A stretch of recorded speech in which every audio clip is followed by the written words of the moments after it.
头好痛啊！公主醒了，公主，这是哪儿？你醒了，公主，你醒了，公主你醒了，太好了，公主，哀家不是死了吗？太好了，你发烧昏迷了3天3夜，终于醒了。您出了这么多汗，快喝点水。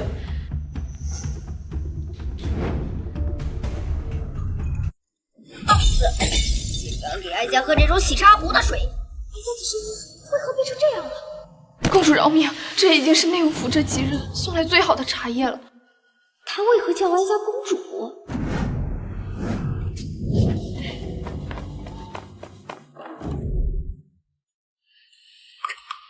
这是永宁，哀家竟然穿越到了自己最不受宠的小孙女身上。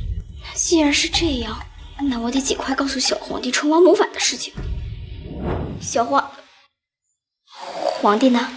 回公主，皇上现在正在储秀宫内选妃呢。好你个小皇帝，哀家头七未过，你就大肆选妃是吧？走，去储秀宫。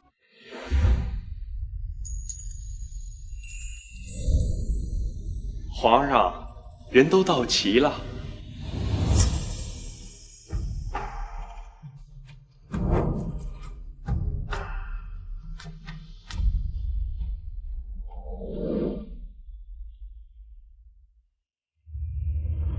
都不白来，都不白来啊！我看，要么就都留下，好为我大宁开枝散叶。是。谢皇上隆恩。禀皇上，永宁公主求见。让她进来吧。是。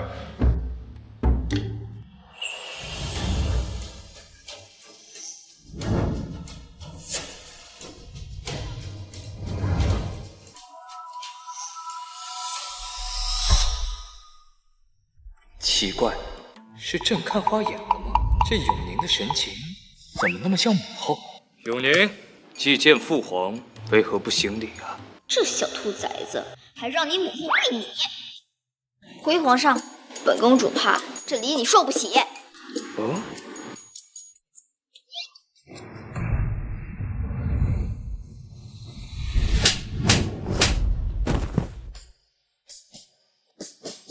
哀家看你那些仁义道德都学到狗肚子里去了。哀家，阿叶，你好好看清楚哀家是谁。等等，你怎么知道朕的乳名的？阿燕是朕1个月的时候母后给朕起的名字，只有母后才会这样叫我。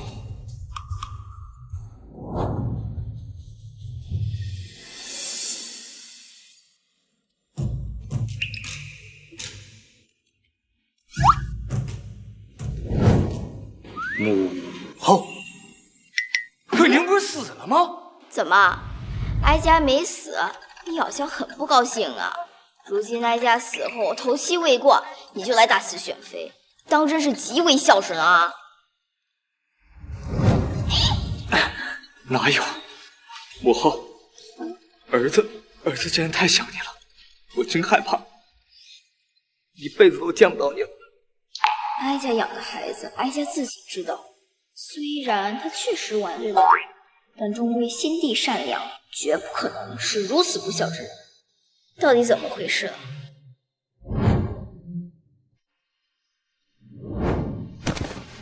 母后，皇叔说，儿子作为皇帝，不应该整日沉浸于母后死后的悲伤之中，理应尽快振作起来，充盈后宫。如果被大宁开枝散叶，那么也好告慰母后和父皇的在天之灵。果然又是他，儿子，你可知，正是成王害死了我和你父皇。母后，您是不是对皇叔的成见太深了呀？谁人不知皇叔一心为国，如果不是皇叔的帮持，儿子又怎能坐得上这皇位啊？怎么不信哀家呀？我信，我信。我的傻儿子，恐怕将来就是成王给他赶下皇位，他还得夸成王大义灭亲。母后这盯着朕的眼神，怎么那么像看着集市上贱卖的猪肉啊？既然老天给了我重活一世的机会，那我必须抓住机会保护好儿子和替先皇复仇。眼下之计就是把儿子拉回正轨。娘，皇帝养成计划正式开始。奴才见过王爷。最近本王正忙着为太后守孝，小皇帝那边有什么动静？这皇上可真是荒唐。罚家不过是按您的要求，在他耳边提了几句选秀的事儿，他便大肆全国甄选秀女。罚家听说民间和众大臣已是诸多不满。很好，他越顽固就越是迷信。现如今西南水患告急，大臣纷纷递折子之御前。你这几日多心血人缠住那小子，别让他看到那些球员的奏折。等到将相病归，看到小皇帝荒于朝政，定会勃然大怒。到时候那天下我还不是唾手可得？这简单，皇上最近酷爱赌博，简直是日夜不眠。罚家这就去安排赌局，保管让皇上玩得尽兴，忘记这朝堂和天下的百姓。将相病归之日，就是他小皇帝退位之时。皇上特赐永宁公主明珠10壶、云锦10匹、玉镯8对、金丝楠木妆奁1套、娇绡5箱、羊脂玉碗10双。禀公主，这些都是皇上赏赐给您的礼物。有劳公公了，辛苦您带着他们把这些东西入库。咱家不辛苦，永宁公主能得到皇上如此多的喜爱，您的福气还在后头呢。你们跟我走吧。公主，昨日您冒犯了皇上，我还以为皇上会责罚您呢，没想到今日送来这么多赏赐。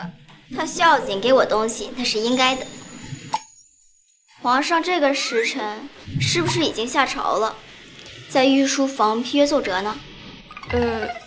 回公主，皇上现在正在养心殿和小路子他们赌钱呢。什么？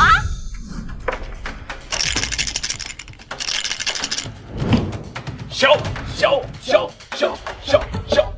朕这把还是压大，这把肯定还是朕赢。皇上，您都连着赢3把了，奴才们的家底儿都快输光了。皇上您真是真龙天子，连老天都让您赢钱呢。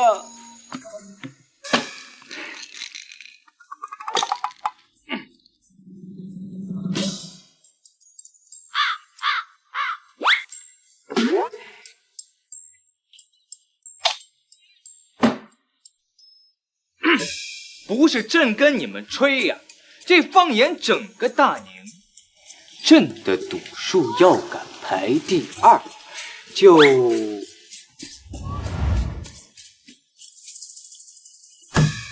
就无人敢称第1。是，来，咱们继续。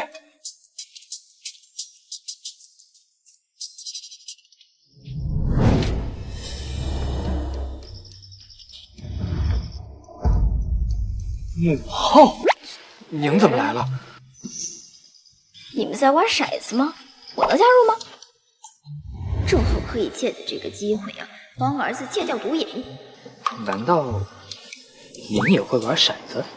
哀家年轻时可是大宁城有名的才女，除了要精通史书国策，当然还有这些玩乐之物。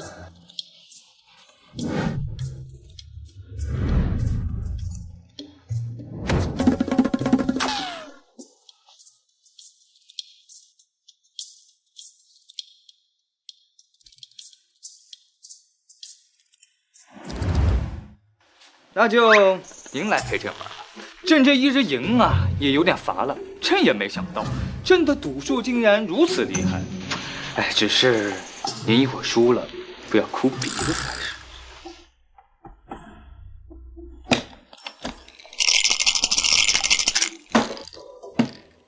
这把朕还是压大，您跟着朕压，一定能挣得盆满钵满。这里头明明是3个1，当压小的才是啊！怎么可能？朕自己摇的，朕能不知道这个大小吗？你们谁肯借本公主一些银子，包你们稳赚不赔？奴才愿意。看哀家一举让你这小皇帝输个精光，这些全压小。好，既然您玩这么大，那朕就把这1个月的利银全部压进去。正所谓投的越多，赚的越多。反正朕一定会，毕竟朕的赌注卓绝，输给朕您无需惭愧。话还是不要说的太满，若是输了，难免会脸上不好看。我看是您不要把话说得太满才对吧？毕竟朕一定会赢的。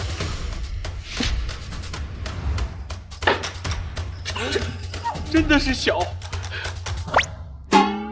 公主，您真神了！一定是您歪打误撞才赢的这局的，敢不敢再来一局？好啊，既然你不服输，那我们就各执一中，再来一局。若是我输了，就将这些银子全部都归还给你们；若是父皇输了，从此以后不准再赌钱，而且要把这个月积压的奏折全部都批完。父皇怎么犹豫了？是不敢了吗？好，朕答应你。拿钟来。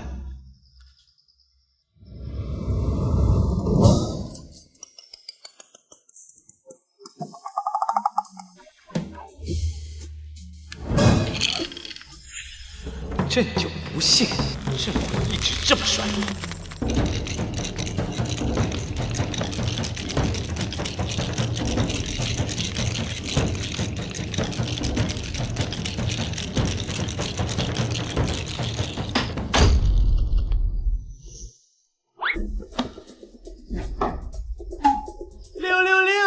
皇上摇出了3个6，这公主你还比什么呀？永宁公主啊，还是年纪太小，普天之下没见过女儿能赢过爹的。哇哦，您别比了，朕已经绝杀。我看啊，您还是把朕的银子还给朕，让朕和他们继续玩吧。毕竟这奏折这么多字，朕看都不想看。皇上，你先别急呀，你都还没看到我这个钟的结果，如何判断自己的输赢？无论你摇出什么结果，都必输无疑。父皇，在未得到最终结果之前，永远不要认为自己是必赢的局。母后这口吻，难道她真的能赢朕？不，绝对不可能。朕这已经是最大的数字。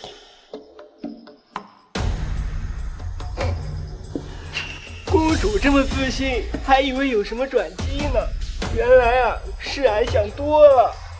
我看您还是回宫休息去吧。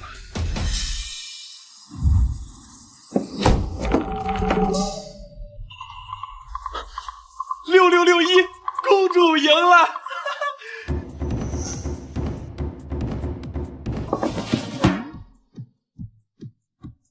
怎么可能呢？这怎么可能呢？皇上乃一国之君，国事繁重，若是有人再带他出去玩乐，本公主绝对饶不了你。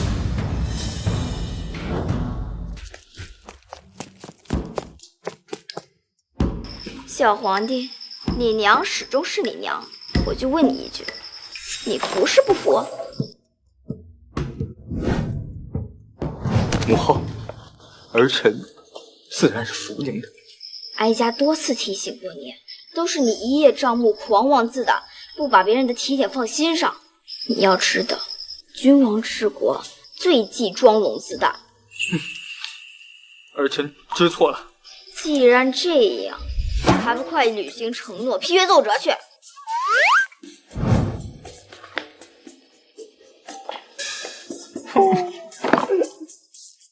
怎么样，小皇帝是不是还在和那些小太监玩骰子，玩的废寝忘食啊？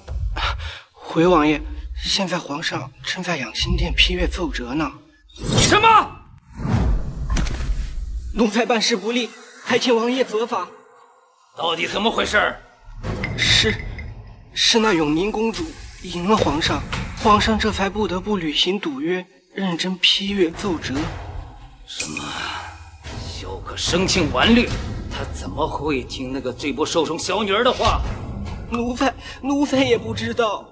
明日将相并归上朝，若是让小皇帝想出治水的法子，在朝堂上发号施令，再想扳倒小皇帝，可就难了。既然如此，那不让皇上出现在朝堂之上，不就好了？王爷，皇上安置在储秀宫的秀女，或许可以派上用场。好，这件事就安排你去办。将相是3朝元老，为百官表率。若是他明日发现小皇帝不在朝堂之上，必会祭出先皇赐予的大王鞭，鞭笞皇上。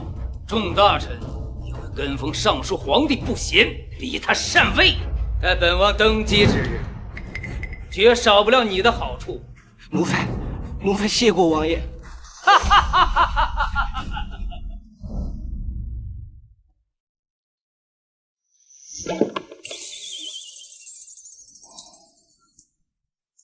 这忙活了一晚上，就剩这么几本奏折了，明日再批，应该也不迟吧？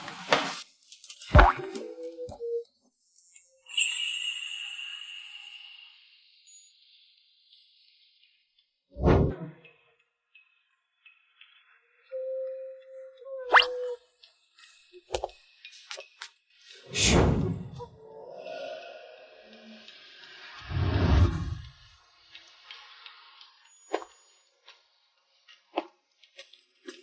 皇上，您忙活了一夜，想必是累极了。您前日新封的那几个美人儿还未去看过呢，我看不如让他们好好帮您放松一下。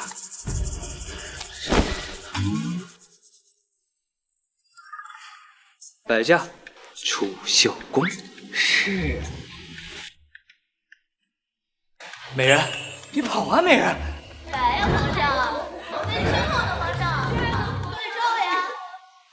我跟你说，别让朕抓到你们，不然有你们好受。皇上在你身后呢，我在这儿呢。皇上该上朝啦！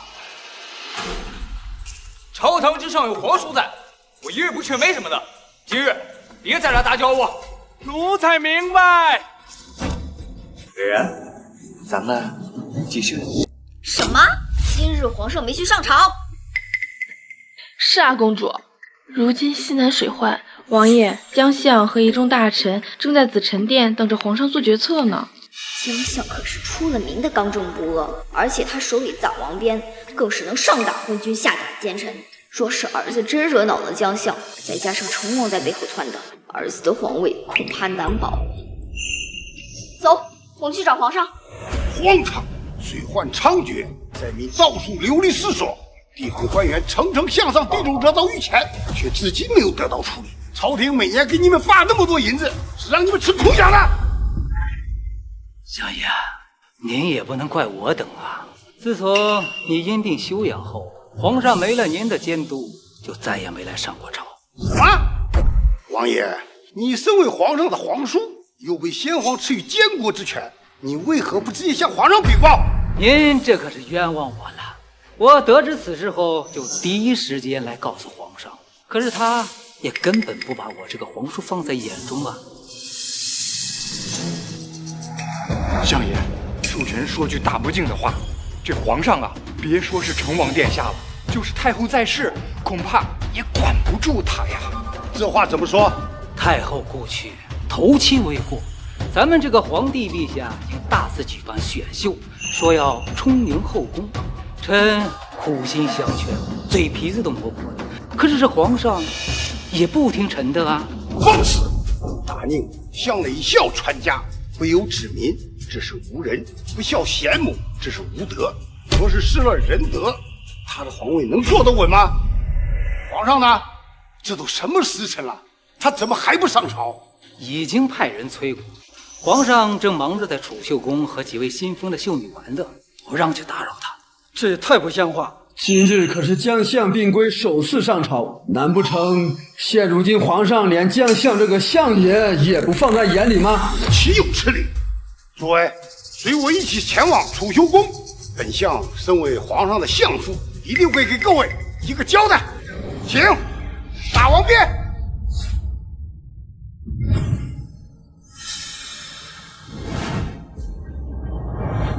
公主，你慢点跑，等等奴婢啊！那成王那么狡猾，说不定已经带着将相往储秀宫去了。相爷生性正直，若是被他撞见儿子在和秀女嬉闹，肯定饶不了他。快点，再不快点就来不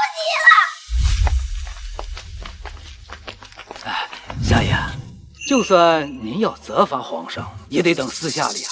这么多大臣看着，若皇上丢了面子，他日后上朝还怎么面对众大臣啊？他如此昏庸，还要什么面子？今天他萧克若要不给老夫一个交代，他这皇位也不要做了。相爷，您怎么来了？皇上呢？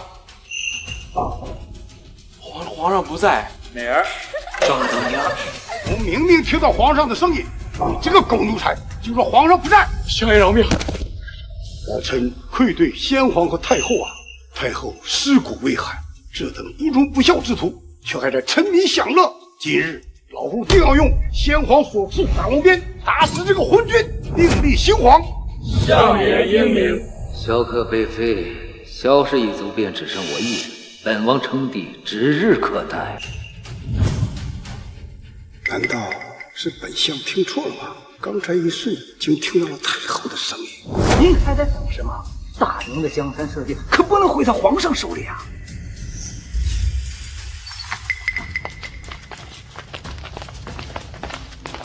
永宁见过丞相，见过成王殿下和各位大人。后宫不是不让朝臣进入吗？各位大人来这里作甚？皇上呢？我们刚才明明听到他的声音了。父皇应该在安心殿里面批改奏折吧？还好我来得及时，不然儿子就惨了。美儿，抓到你了！母后，你们怎么来了？都下去吧。我要是没来，你还不一定见到明天的太阳呢。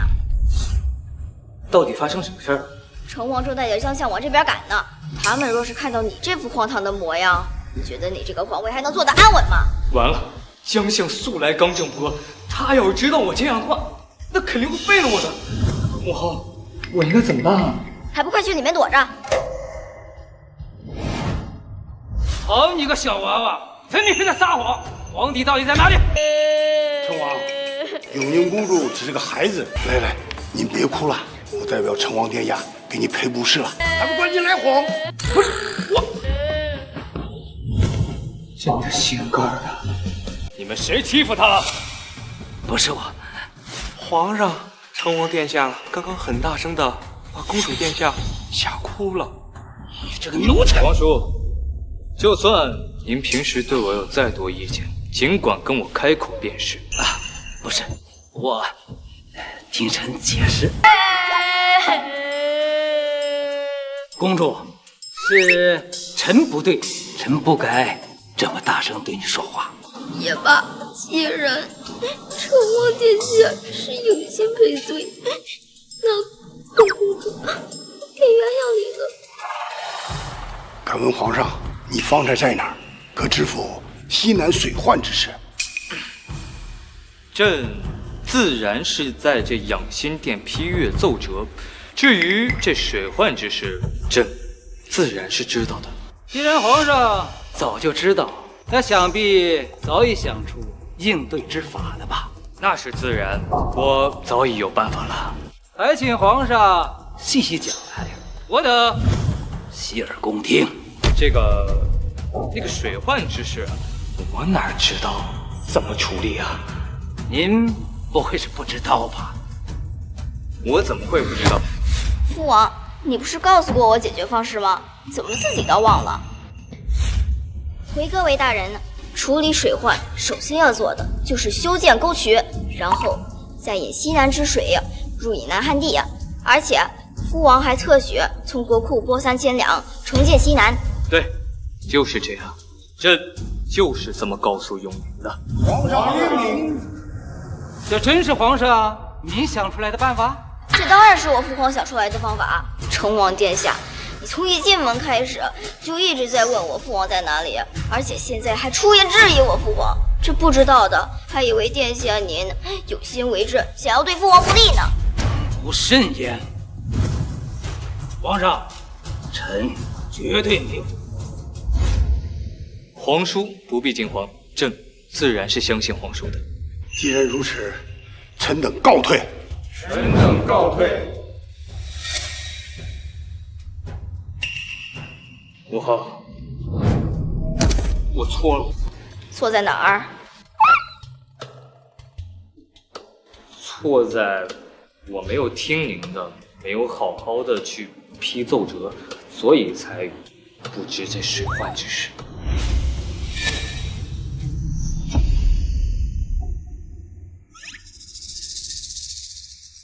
皇上，你若是不想要今日之事再次发生，就听哀家的，把储秀宫里的秀女都散了吧。那不行，没了这储秀宫，朕可怎么活啊？若不是你沉迷女色，那相爷和成王又怎会抓住你的把柄？那也不行。那哀家就去找太监宫女聊一下皇上的少时趣事。母后，朕好歹也是一国之君，那儿时那些糗事要是被别人知道呢，那朕还怎么做人？算了，朕一切都依母。君无戏言，哀家相信皇上一定会尽快散尽储秀宫的。朕的女人。萧克之所以今天被成王为难，除了沉迷女色，还有国策没学好，才无法想出水患应对之法。看来是得好好让他温习一遍学业了。母后，您能不能别老是用这种眼神看我？您一这样看我，我就心里直犯怂。你去找人安排一下去春华宫学习的事宜吧。您精通国策，为什么还要去那儿学一遍？错，是你和我一起去。什么？啊，母后，您开玩笑的吧？其实太傅教的那些东西啊，我都会，只不过刚才一下忘了而已。好吧，那我就跟您一块儿去吧。啊，没想到朕这么大了，还要和孩子们一起上课，传出去多丢人呢。眼看着小皇帝马上就要完蛋了，都是这个永宁坏我的好事。他还要小皇帝去崇华宫学习，那我这么多年的心血就白费了。不行，我定要阻止这件事。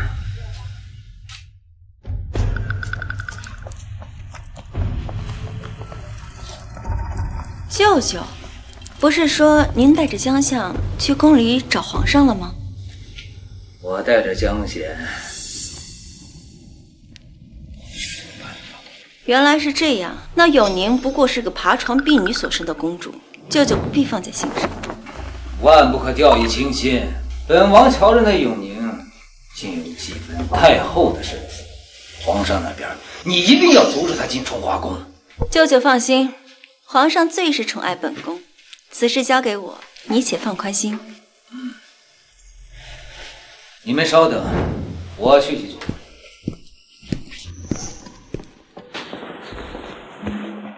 娘娘，我们需要派些人盯着永宁公主吗？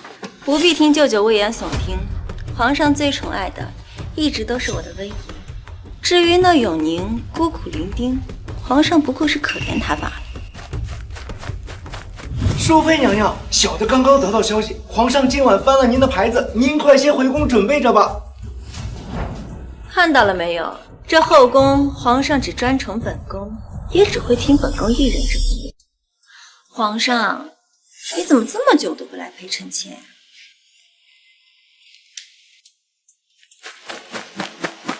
皇上，今天是去崇华宫的日子，永宁公主已经在门口候着了。皇上，您都这么大的人了，怎么能跟着公主胡闹呢？这一国之君跟着皇子公主们去上课，传出去不是让百姓耻笑，有损皇家颜面呢。可是这……皇上，臣妾可都是为了您，为了大宁着想，难道您还不相信臣妾吗？爱妃说的是，朕怎么可能不相信你呢？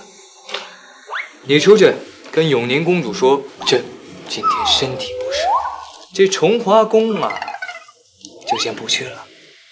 是。我就知道皇上肯定会听我的，留下来。什么？他不去了？这淑妃是成王的外甥女，说不定此事就是成王授意，为了不让小皇帝去崇华宫学习。那你再进去告诉他，就说我在外边等太久，晕倒了。是，公主殿下。皇上，永宁公主在外等候您许久，竟一时身体虚弱，晕过去了。什么？公主在哪儿？快请御医！皇上，您这几天忙于政务，都没有好好陪过臣妾。放肆！朕再不喜欢永宁，那也是朕的亲生骨肉，哪里轮得到你一个妃子，再次对她如此恶毒的诅咒？皇上息怒，臣妾知错。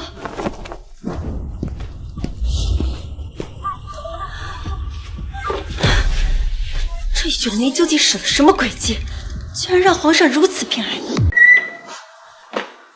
御医呢？这小路子这么久了，还没把人找来吗？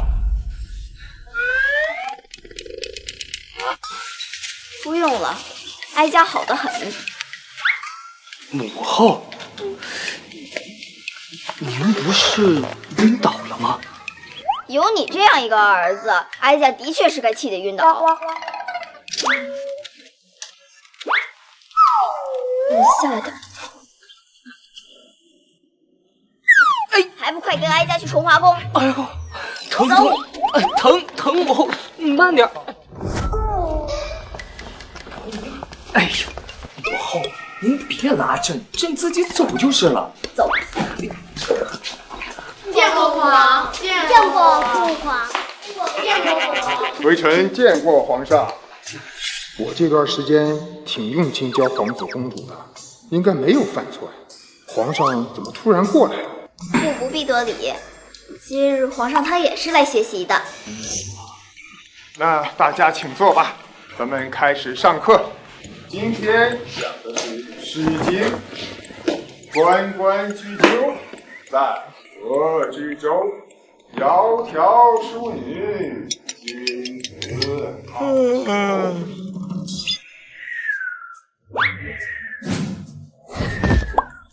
大胆！陛下息怒，是老臣说错什么了吗？哦，这没有，你先起来吧。太傅，您多虑了。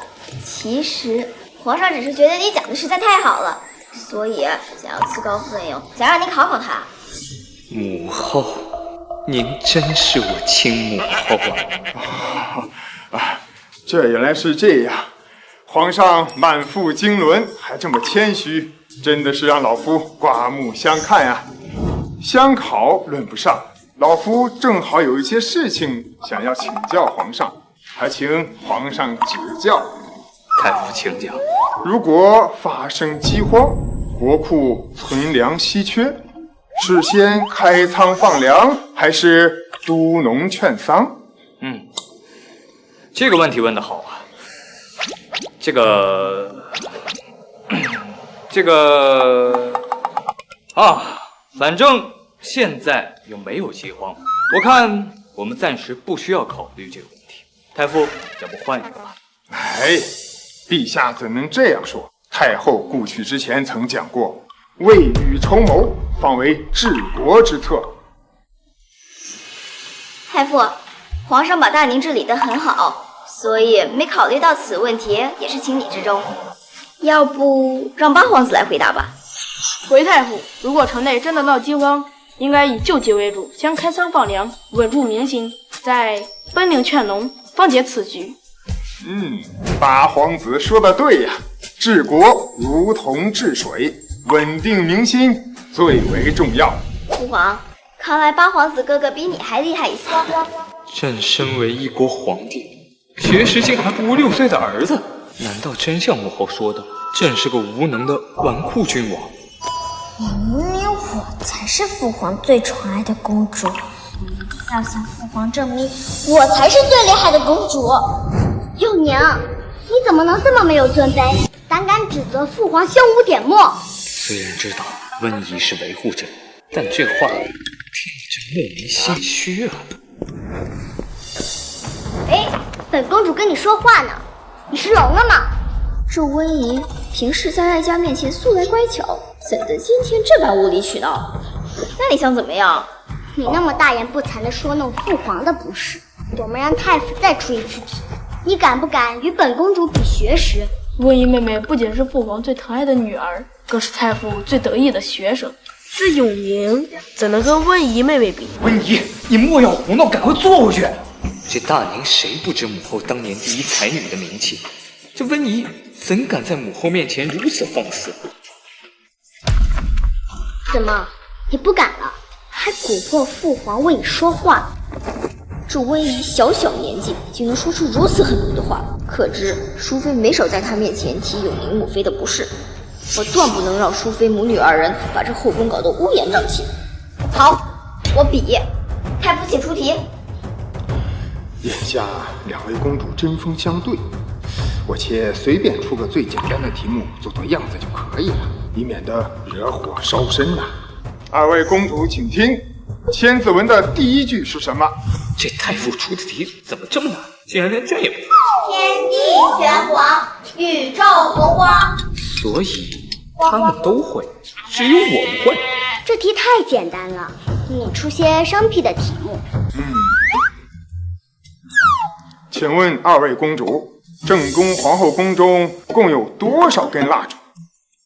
这道题连老臣我也不知道正确答案，只有内务府那边才有记录。这下你们回答不出来了，我就按平局给你们定。本公主母妃只是非问，我哪知道皇后要用多少蜡烛？这太傅分明就是在胡乱出题。母后虽然是先皇后，但这等琐事她肯定未放在心上，如此两人打个平手，刚好。既然两个人都答不出，我看啊，那就算了。这道题实在是太简单了，一共是476根，对不对？这个我也不知道啊。完了，谁知道这永宁公主真敢乱回答呀？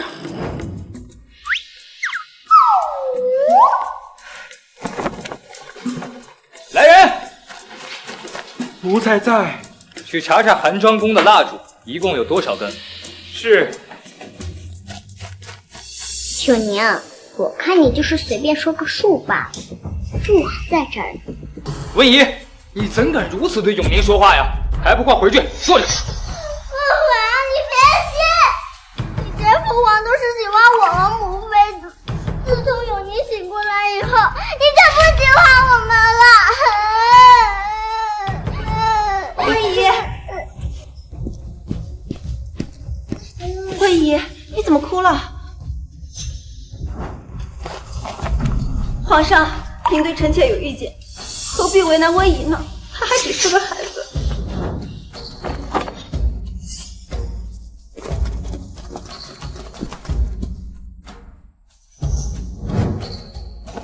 爱妃，我怎么会怪罪温宜呢？这只是两个小孩之间正常的比试罢了。有什么可比的？这样恶毒的口吻，真的是从前在哀家面前那个贤良淑德的淑妃吗？禀皇上，奴才刚刚去内务府查了一下，韩章宫的蜡烛的确是476根，永宁公主说的没错，刚好对上。果然是朕的母后，竟然连这等瑕事都记得一清二楚。不可能，绝对不可能！奴才又不是瞎子，怎会连数字都认不得？这都多少年了，这后宫陷害人的方式可是一点也没变呢。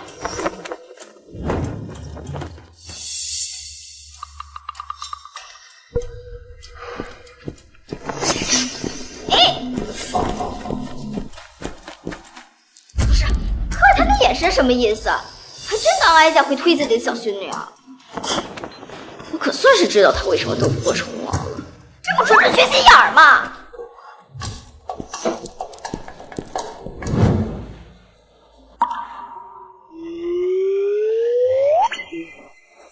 母后，别叫哀家母后，哀家没你这种蠢笨的儿子。母后，儿子知道错了，您就让我起来吧。我知道您没推文仪，但方才好歹是在外面，我理应护着自己的妃子和女儿啊。你让哀家说你什么好呢？那淑妃为人跋扈，不堪圣宠，你却专宠她一人，这不更助长她那嚣张的气焰吗？母后，其实淑妃性子不坏，内心一向良善，而且还很会为朕着想，很适合当朕的知心枕边人。况且您曾经不是很喜欢她吗？那你就当哀家是眼瞎。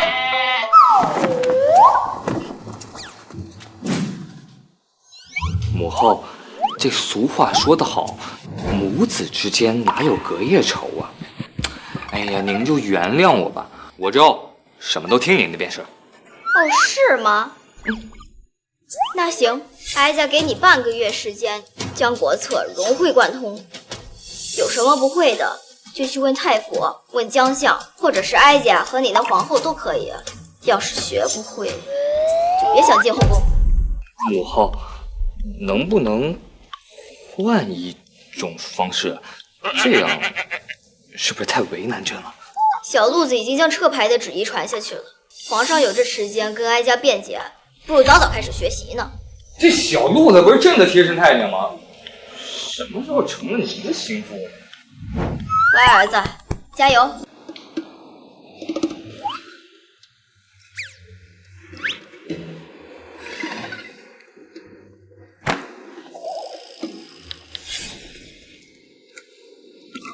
皇上，听说你好几日未出养心殿了，臣妾特意为你准备了参汤。参汤稍后再说。皇后，你和母后一样都是才女，你快过来给我讲讲这段什么意思？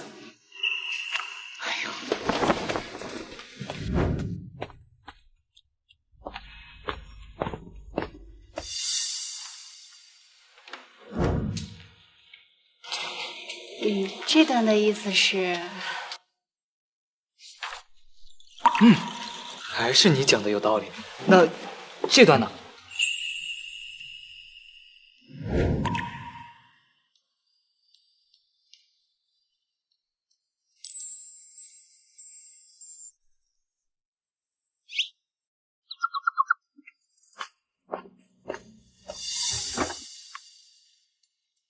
皇上呀，好久没放皇后娘娘的牌子了。现在呀，咱们看他们如此恩爱，咱们做奴才的也安心了些。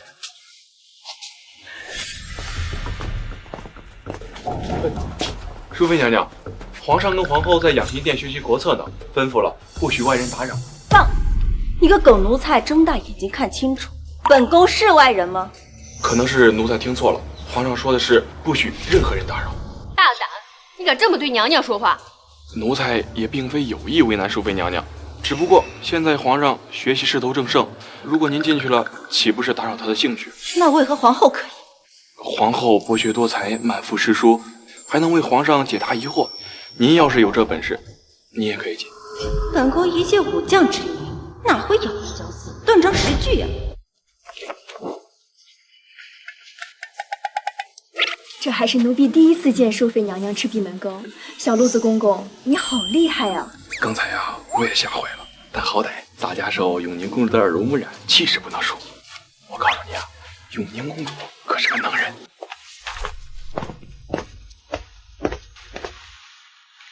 公主，小路子来报说，皇上这几日都在养心殿内读书，后宫都没有去过，倒是皇后经常过去送参汤。当初这正宫皇后也是哀家精挑细选，才貌学识既是上乘，可惜太过规矩，不争不抢，每日都在佛堂安稳度日，自然什么都被那跋扈的淑妃压一头。看来这父皇也不是无药可救。要是能在半个月内调节好父皇和皇后娘娘的关系，也算是一举两得了。国君国母心和，大宁方可永生。公主，您就放心吧，皇上会明白您的苦心的。但愿如此。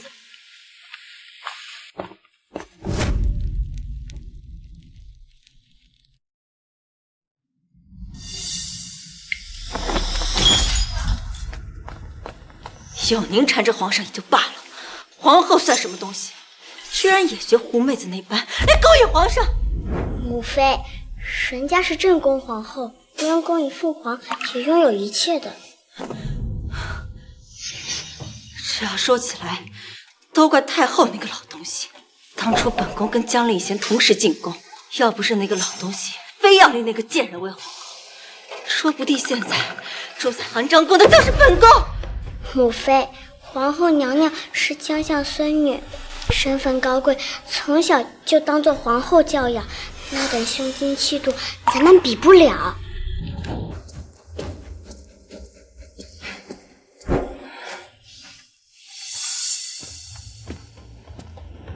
淑妃娘娘息怒，不过区区一个皇后而已，气坏了自己身体就不值了。舅舅有所不知，皇上自从去了崇华宫开始，就再也没有发过本宫的牌子。我眼睁睁看着皇后那个黄脸婆得势，我怎么能咽得下这口气？女人就是女人，除了争宠就没有什么盼头。不过皇后是将相孙女，若是借萧淑妃的手办的皇后，那将相必然与萧可生出嫌隙，到时候本王举事也方便得多。虽然这皇后久不得宠，娘娘何不趁此机会扳倒皇后？这皇后背后母家可是相府，皇上断不可能轻易废后。娘娘放心，只要您能让皇上与皇后离心，朝堂上自然有臣为您助力啊。如此，本宫在这儿就先谢个舅舅。我这外甥女还真是傻，被我利用了还在得意呢。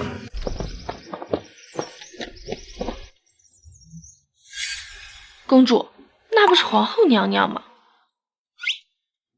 重生了这么久啊，终于见到哀家的乖儿媳了。我们去跟皇后娘娘打个招呼吧。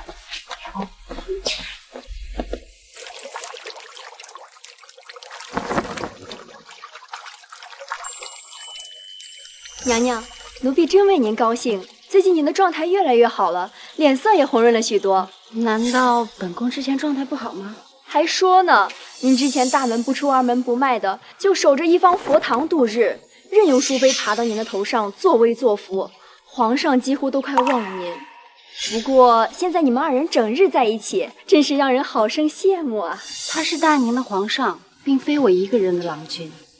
我既身为皇后，就不应该生出争宠之心。这皇后倒是有几分像当年的哀家，与其把希望寄托在皇帝身上，不如做好自己的本分，守好自己的1亩3分地。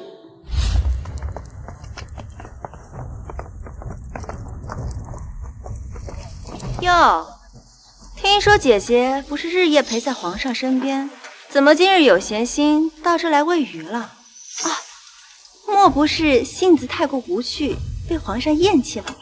小夏，我们走。怎的？被我说中了？我就说皇上怎么会对你有兴趣？这某些人啊，就像这池子里面的鱼，皇上想起来了呢，就逗一逗；想不起来呀，就让他自生自灭了。公主，我们要不要过去看看？再等等。你怎么敢这样说娘娘？放肆！你什么身份，竟敢和娘娘顶嘴？看你又是什么身份，敢动我的人！娘娘恕罪，奴婢呀，只是帮您教养一下这个以下犯上的贱婢罢了。以下犯上吗？有点意思。小夏，那就教教淑妃娘娘，以下犯上该是什么惩罚？娘娘，你要为我做主啊！娘娘，你竟敢打我的人！我为后，你为妃，本宫为何不干？本宫之前只是不想同你计较罢了，竟真让你觉得本宫好欺负。本宫就算是鱼，也有很大的作用。你要知道，这皇宫新人一波又一波，人老黄花瘦，唯一不变的只有本宫。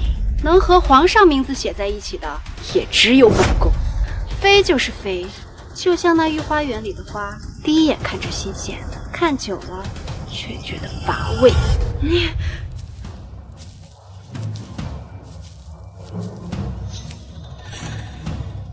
可是母妃，那水很凉的。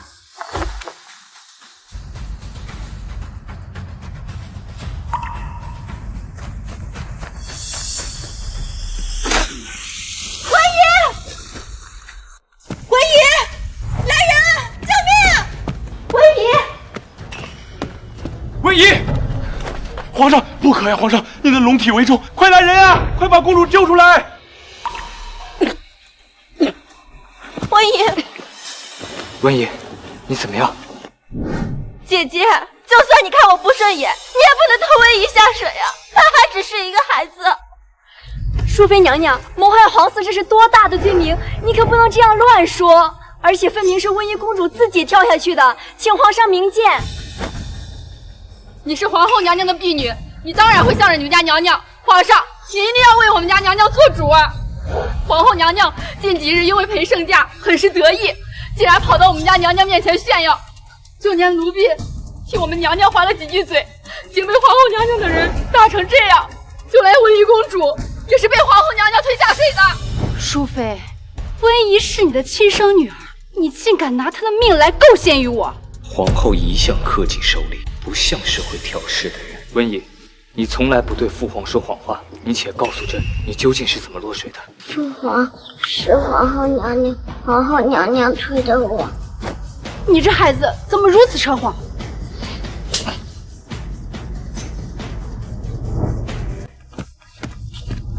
父皇，你糊涂啊！怎可大庭广众之下对皇后娘娘动手？儿臣方才在后面看到了，分明就是淑妃娘娘指使温宜跳下去，然后诬陷皇后娘娘。永宁公主，我知道你和本宫有过节，但你怎么能说是我推温宜下水的呢？她是我的亲生孩子，虎毒尚不食子，看到她这样，我的心都要碎了。父皇，你怎么能怀疑母妃呢？难道我们两个在你的眼里是这么恶毒吗？即使如此，皇上刚才为何要叫人叫温宜上来？臣妾还不如跟温宜一起跳下河去死了算了，免得再遭受皇上猜疑。爱妃，你说的这是什么话？朕怎么可能不相信你？而且你怎么能说出来带着女儿去死这种话呢？这淑妃装柔弱的段位如此低劣，偏偏将哀家这个傻大儿吃得死死的。永宁，此事与你无关，你就不要掺和了。朕算是看明白了，这件事就因皇后善妒，还想伤害朕的孩子，这样的女人根本不配为皇后。自你当太子开始，我就嫁给你，我们10年的感情，你现在就用一句善妒来概括我。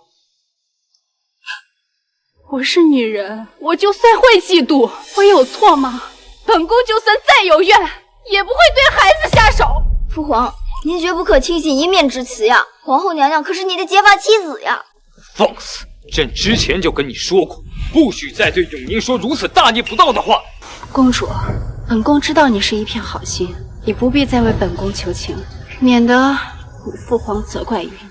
我与皇上相识于10年前，那个时候我们甜蜜又恩爱。可是自从他坐上皇位以后，一切都变了。他觉得本宫无趣，更加喜欢漂亮的淑妃娘娘。或许他早已忘了曾对祖父承诺会好好对我的那些誓言。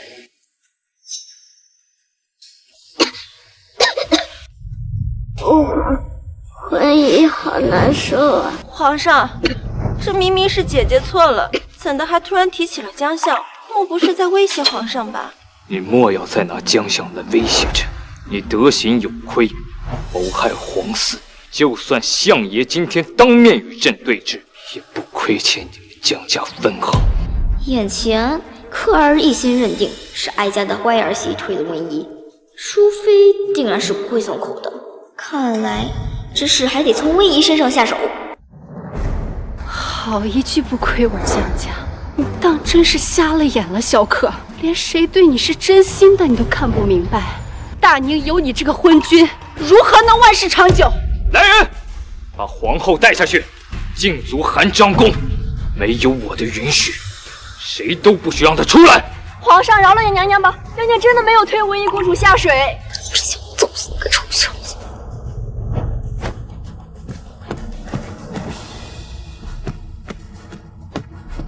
皇儿臣刚才说错了，推我下水的不是皇后娘娘，是母妃。你在胡说什么？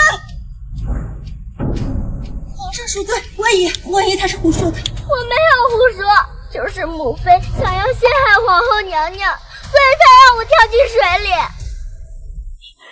放肆！朕还在这儿呢，你就敢这么对待文怡，可想平日里你对待她是什么模样。皇上，文怡是我的孩子，我怎么会推她下水呢？皇上，事到如今还在狡辩。来人，把淑妃带下去，禁足关雎宫1个月，宫内丽影减半，没有我的允许，谁也不许去看她。皇上，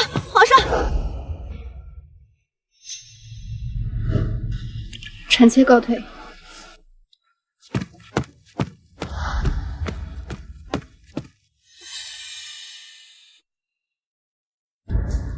妹妹，我觉得你真的很可怜。那淑妃娘娘她根本就不爱你，她做的那一切，只是为了早日当上皇后，之后再要个皇子，掌控整个后宫罢了。你胡说，母妃那都是为了我筹谋。你只是个小孩子，身体柔弱，她就让你跳进那么冰冷的河水中。她要是真的在意你，又怎会拿你的性命开玩笑？她要是真的当上了皇后，还有了皇子，又怎会在意你一个公主？与其靠着这个把你当成垫脚石的母后，不如直接去讨好父皇更实在。王爷，淑妃娘娘因构陷皇后被禁足了。什么？非本王那么提点她，真是成事不足，败事有余。为了淑妃，在萧克耳边吹枕边风，那本王的大事岂不是又要搁置了？近日城内涌进许多流民，王爷不妨借此事做做文章。有道理。本来百姓就对萧克怨声载道，若他下令将流民赶出京，那帮流民必会反。到那时，本王就不信那群大臣还会为萧克说话。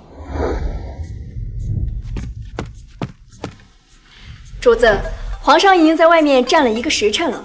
外头天气炎热，你去把皇上请进来吧。娘娘，你糊涂啊！父皇昨日都那么对你了，一定要让他尝一番苦头才行。就让他在外头晒着。我这儿媳还真是心善，不忍皇上受一点苦，那就由我这当娘的来替乖儿媳出气。公主，本宫虽怨皇上，但他毕竟是一国之君，所以娘娘，你就听我的嘛，就当是给父皇一点小教训。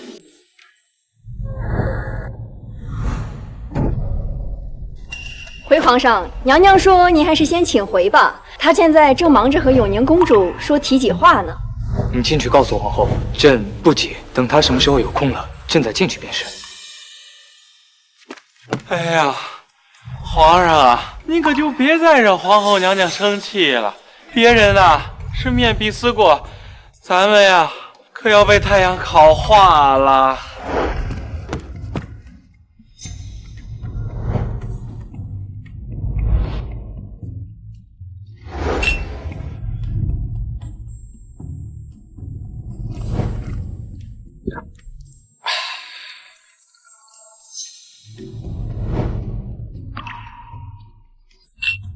朕已经在外面站了3个时辰了，这下您总该满意了吧？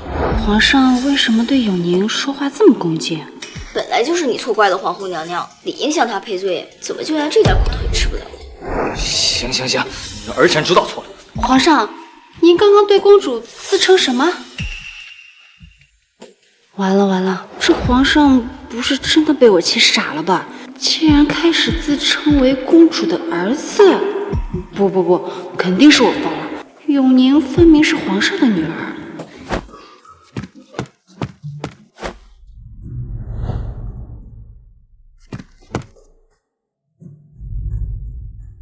皇后，既然事已至此，朕必须要告诉你一件事情：永宁，她其实就是我们的母后。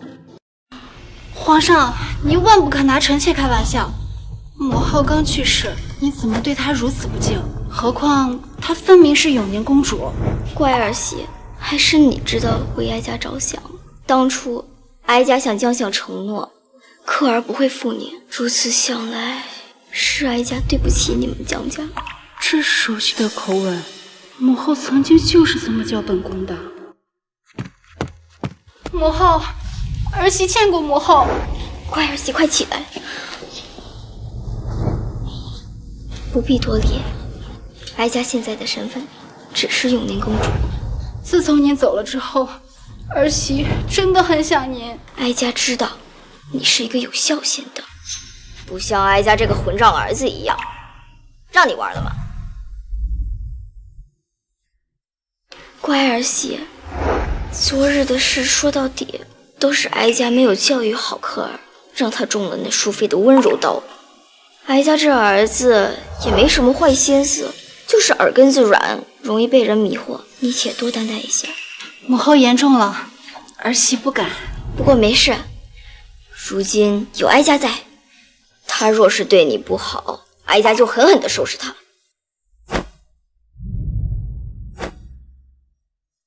君后和睦，国则安定。哀家也希望你们两个以后能够珍惜彼此。儿臣受教。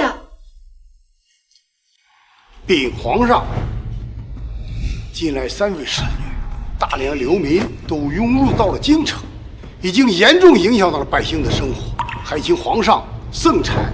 这小皇帝最没主见，等会儿他肯定会问我该如何解决这件事。我再趁机进言，让小皇帝将流民赶出去。民生艰苦，朕倍感痛心。皇叔，敢问您有什么高见？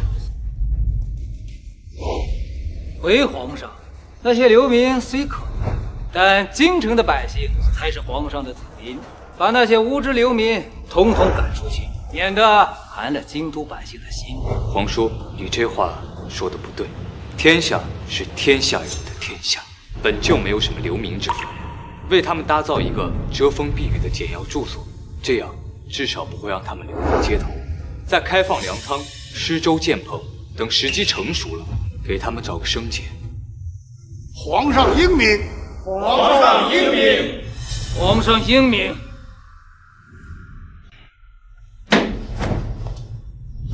这个萧可竟敢当众反驳本王，他算是个什么东西啊？王爷息怒，如今淑妃娘娘被软禁，那些大臣们自然认为您会跟着失势反过来讨好丞相。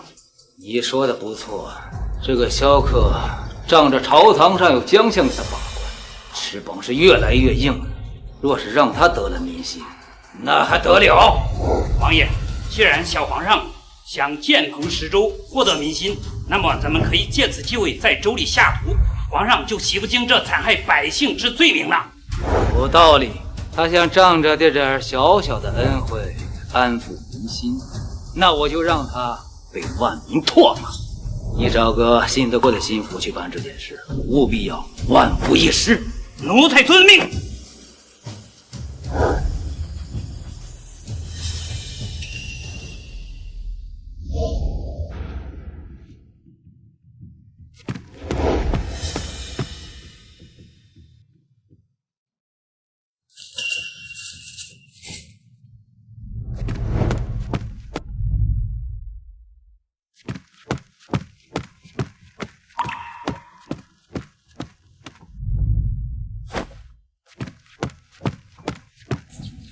放粥了，大家快来领粥吧。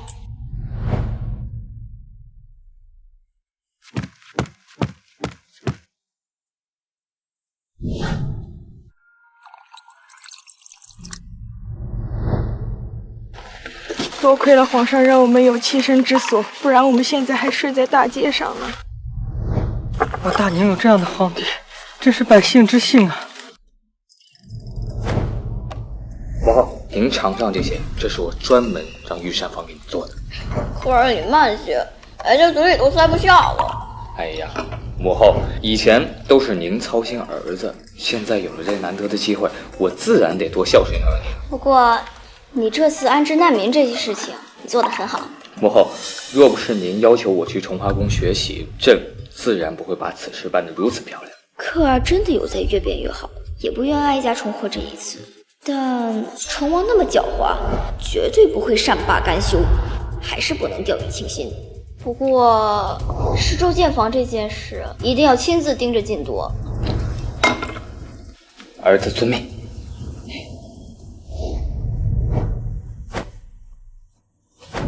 我的肚子啊！皇上，不好了！城中百姓喝了咱们的粥，中毒死了。百姓都在相传是咱们的粮食有问题。怎么可能？咱们的粮食不可能有问题，此事定有蹊跷。母后前不久刚跨过朕，还提醒朕派人时刻盯着施粥。如今出了这事儿，她一定不会放过我的。怎么办呀？哎，对，还有皇叔，你快去将皇叔请来。此事万不可告诉永宁公主。奴才遵命。幸好还有皇叔可以为朕出谋划策。臣见过皇上。皇叔免礼，您可算来了。竟有这事！皇叔，您可要相信我，此事定是有人诬陷于朕。若江小和众大臣知道此事，定会责怪于朕疏于防范。皇叔，此事只有您能帮我了。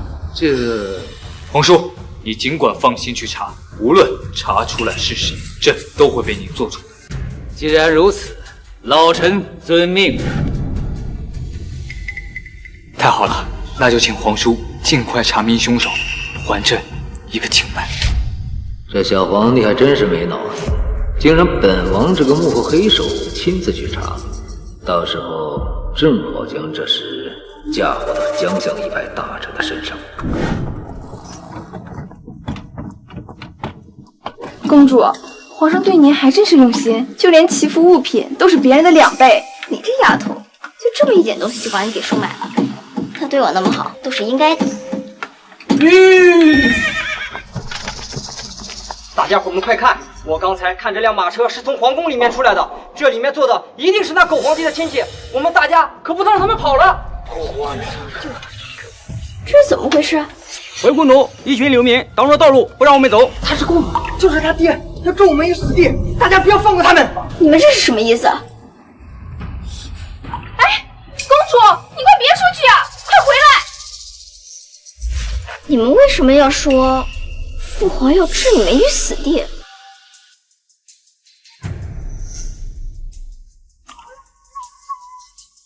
那你这个粮仓不是白开了吗？岂有此理！生了这么大的事，宫里竟无一人告诉本公主。云香，帮我拿去喜服的东西都拿过来分给大家吧。是。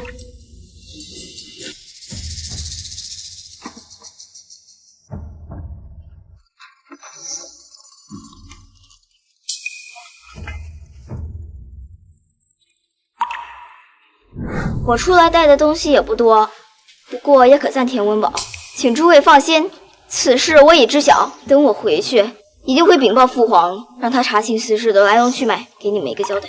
我们凭什么相信你？大家都知道，皇帝陛下根本不在乎我们这些流民的死活。就是。那只是父皇说到的小人的挑拨。况且，若是他真的不想接纳你们，又何必要费力打开粮仓来救济你们呢？我也只是一个7岁的小孩，也没有骗你们的道理，请你们一定要相信我。行，那我们再相信你一次。如果你帮不了我们，我们也不怕闹到皇城去。不去太庙了，掉头回宫。是。哀家该说你是蠢还是傻？这么大一件事，你未告知哀家，就派城隍去查。母后息怒，儿子也是害怕您责怪儿子办事不力，这才不敢告诉您。事情已经这样了，责怪你也无用。眼下最重要的就是想出解决办法。你且在朝堂稳住大臣，剩下的就交给哀家去吧。是。你去御膳房亲自盯着，重新熬制一锅粥。本公主要亲自给你流年施粥。奴婢这就去。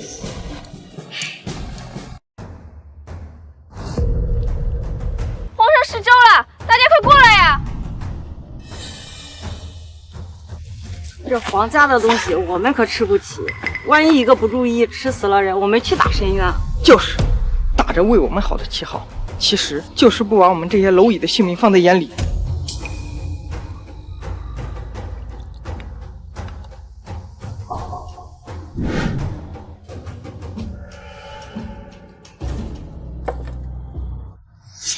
各位，我是当朝皇帝最小的女儿永宁。我知道你们害怕这粥有毒，但本公主如今也喝了这粥，却没事，足以证实此粥无毒。上次必定是奸人作祟呀，想要你们对皇上失望。皇上爱民如子，万万没有放弃一个子民的意思。如今这粥就在你们面前，难道你们还要活活饿死吗？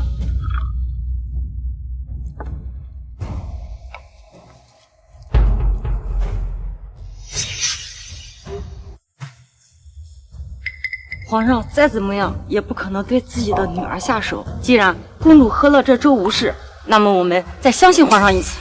对啊，大不了就是再被毒死，这总比活活饿死强啊。是啊，对啊。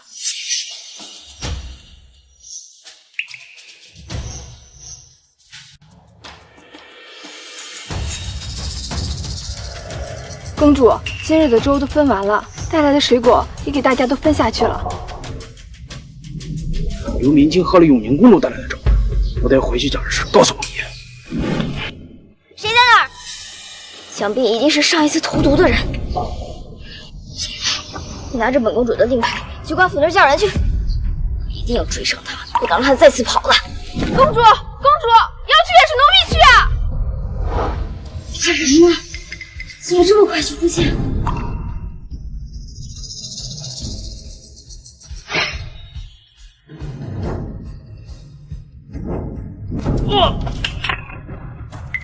果然是这小孩是有优势的。我警告你，你别乱动！听你，谁敢威胁老子？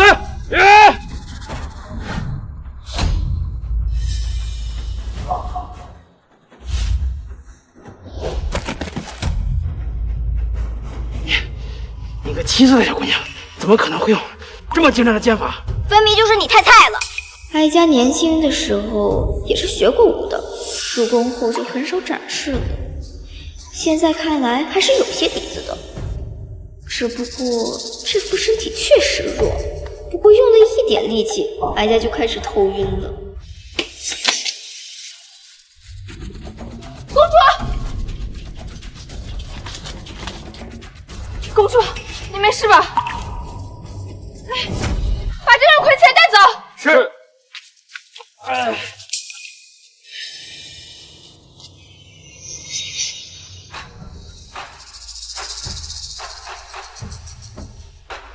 公主到底怎么样？她要是出了什么事，朕绝不会轻饶你。回禀皇上，公主殿下只是太过劳累，所以才昏迷了过去，稍后就能醒来。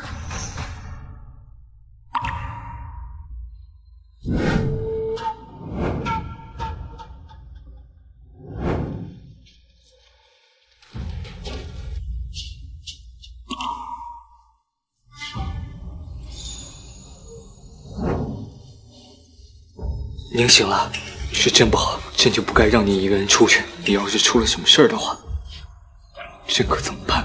父皇，你不是发烧晕过去了吗？你怎么来了？这语气，难道是有宁儿？你是宁儿还是母后？当然是母后了。哎，没想到你会这么担心哀家，便起了心思想要逗逗你。母后，你没事就好，宁可吓死儿子。客人放心，哀家没事。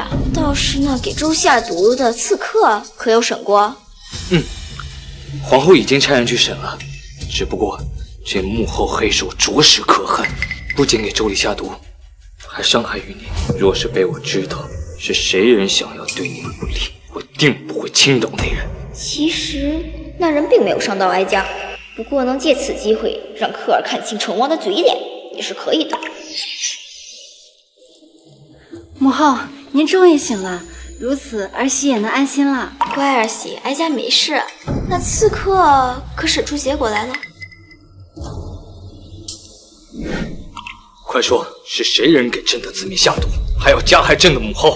回皇上，那刺客说他所做的一切都是受成王之使。这怎么可能？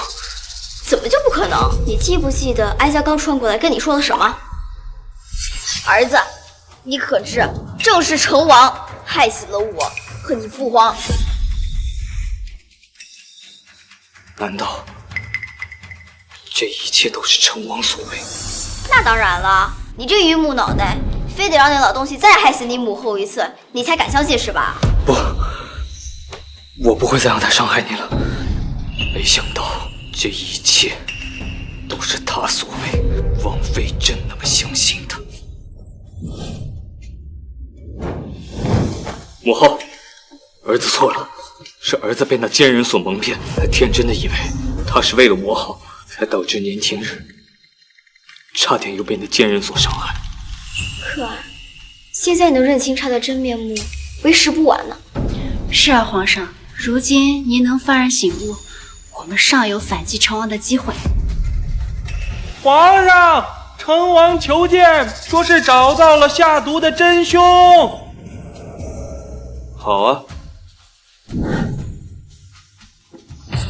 他来得正好。可儿，母后，您放心，从今以后，朕绝不会再被那老匹夫所诓骗了。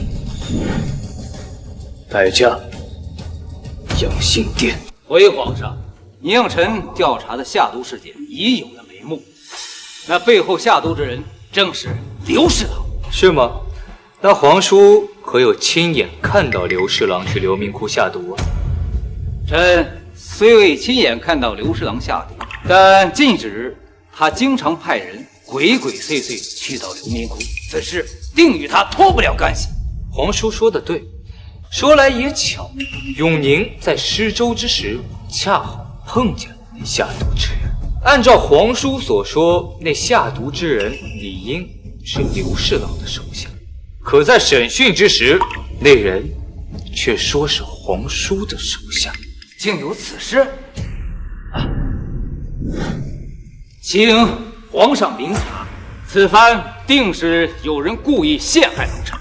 朕倒要看看你这副伪善的嘴脸还能维持多久。朕自然是相信皇叔的，所以朕就留了那下毒之人一命，让他当面与皇叔对质，以还皇叔清白。来人，将那下毒之人带上来。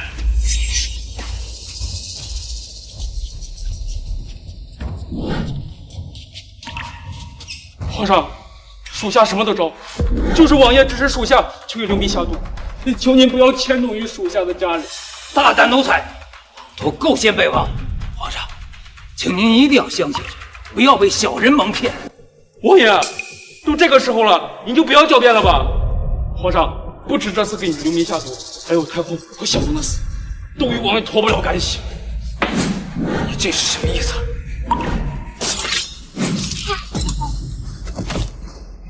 成王，你放肆！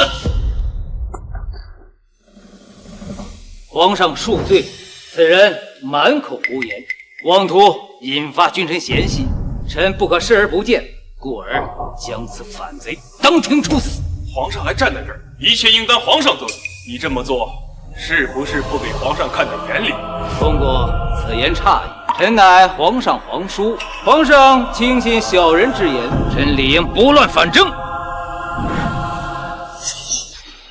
朕还要多谢皇叔了，皇叔尽心尽力为我大营，朕怎么可能怀疑皇叔呢？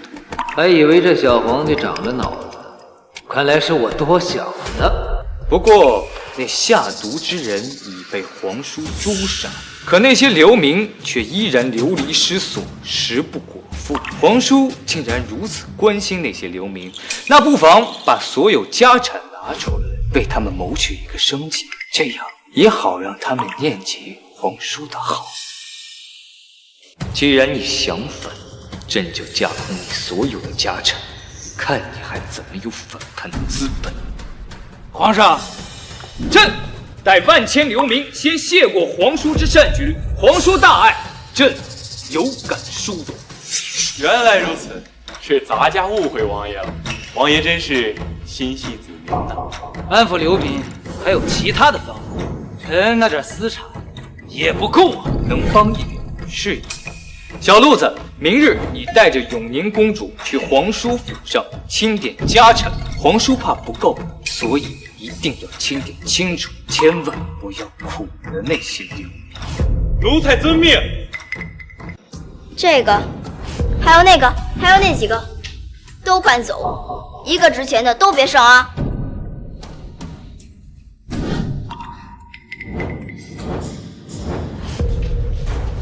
不要搬了，这都是王爷多年珍藏的花瓶啊，这都是王爷多年珍藏的如意啊。王爷，这都是你多年珍藏的古董啊，不能被他们拿走啊！小鹿子，是不是府上所有值钱的都被我们搬走了？回公主啊，这府内大大小小啊都搜遍了，连地窖都搜了，一切值钱的东西啊都搬走了。这里啊是王爷的地契和商铺，奴才都整理好了。还有这几把椅子也搬走吧，红木的，能值不少钱呢。还有皇叔父这身衣服，拿去当了应该也能值不少钱吧？你不要太过分了！皇叔父怎么能这样说话呢？宁儿也是为了你好啊，那些流民都会很感激你的。老东西，你当初害死哀家和先皇的时候，就该想到自己会有这一天。皇叔父，本公主最近从皇后娘娘那学到一句话，送给你：狼子野心，虽远必诛。唉，本宫就知道皇上一向最宠爱本宫，不会真的惩罚本宫。之所以会禁足本宫，不过是为了保全皇后的颜面罢了。可是现在成王殿下触怒龙颜，会不会影响到你？那还不是舅舅自作自受？平时在皇上面前作威作福也就罢了，现在居然敢在皇上面前杀人，这让本宫如何帮他？娘娘您看，是皇上。皇上，臣妾参见皇上。淑妃是成王的外甥女，现在想来，以前朕之所以被成王牵的鼻子走，很多次都是被淑妃吹的耳边风。爱妃不用多礼，朕急得去找皇后，你无事的话就回宫吧。皇上，岂有此理！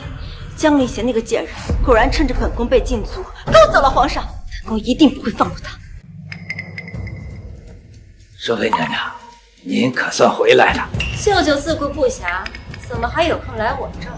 这还不是听说娘娘您解除禁足，臣当然要第一时间过来贺喜。说到这个我就生气。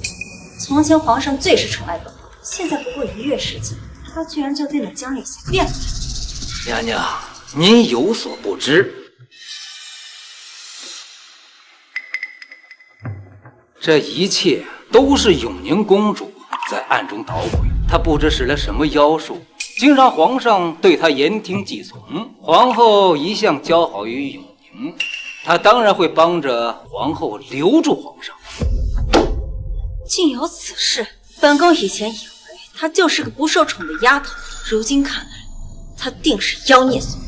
如果本王可以借淑妃的手除掉永宁，那真是得来全不费工夫。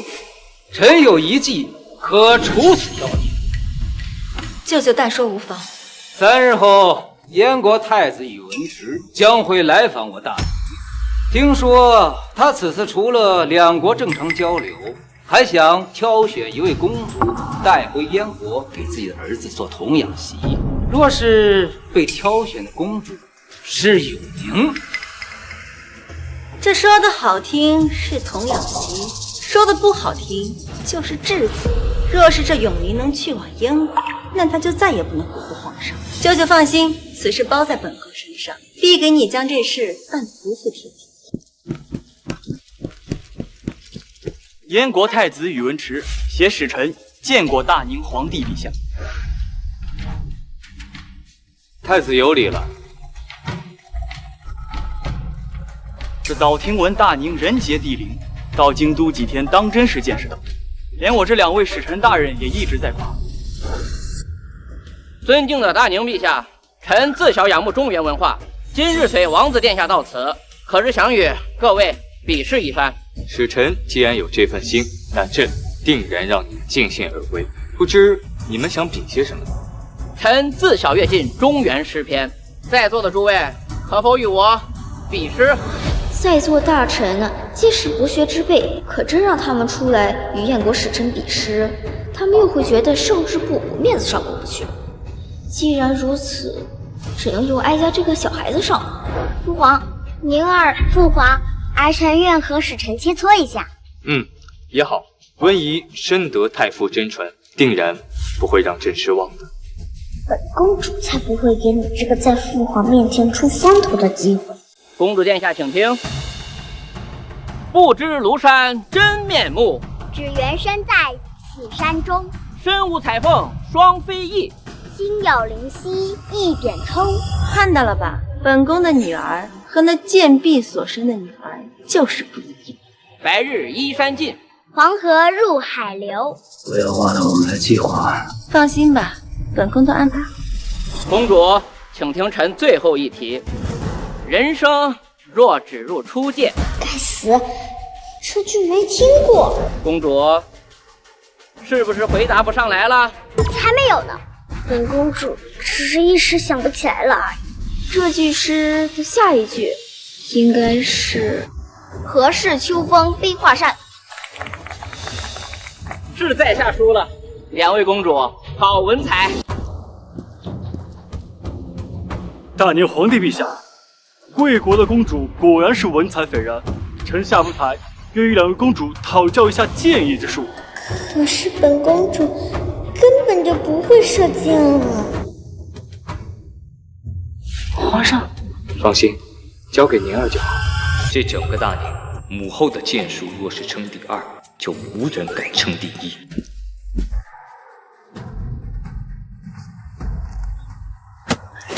不愧是我大燕第一神箭手。公主，请。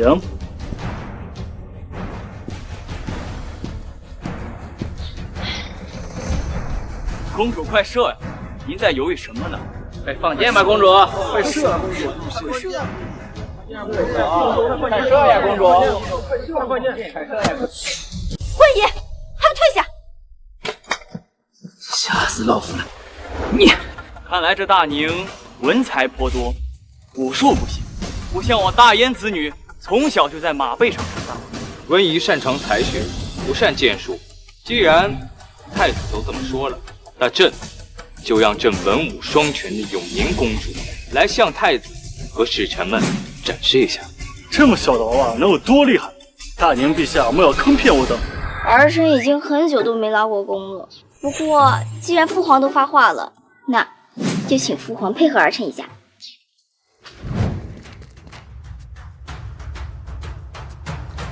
故弄玄虚。